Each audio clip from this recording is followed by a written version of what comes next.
سمعت عن مثل اللي اختشوا ماتوا؟ شارع المعز من اشهر الاماكن اللي موجوده هناك حمام إناء. يعني ايه حمام؟ الحمام ده مش مكان بنستحمى فيه وخلاص، الحمام ده كان هو النادي الاجتماعي بتاع المصريين في القرن ال15. انا عايز اشوف عريس لبنتي، انا عايز اجوز ابني، انا عندي مشكله مع حد وعايزين نعمل قعده عرب مع بعض، انا عايز اشتكي حد، انا عايز اجيب حقي من حد، انا عايز اعرف خبر حاجه. ما كانش فيه فيسبوك، ما كانش فيه تكست بتجيلنا بتقول لنا الاخبار. كان فيه ايه؟ كان فيه حمام. فاللي كان بيروح الحمام مش بس عشان يستحمى، كان بيروح الحمام عشان يعرف اخبار البلد. طبعا في جزء حريمي وفي جزء رجالي. حمام يبقى فيه منطقه سخنه ومنطقه بارده ومنطقه تجفيف. بمعنى تاني، المنطقه السخنه ودي اهم حاجه، في حطب، في نار، ففي حاجات ريليتد بالسيفتي ممكن تحصل حريقه.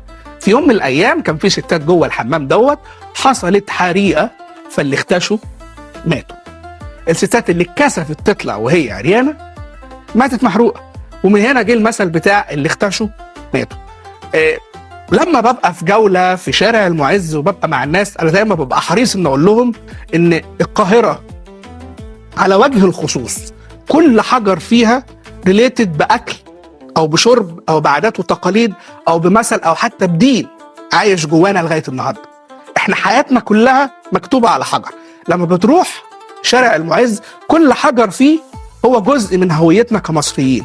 انت بتروح هناك هويه مملوكيه، على ايوبيه، على فاطميه، على سنيه، على شيوعيه، على ارثوذكسيه، على اوروبيه، على كل حته في العالم.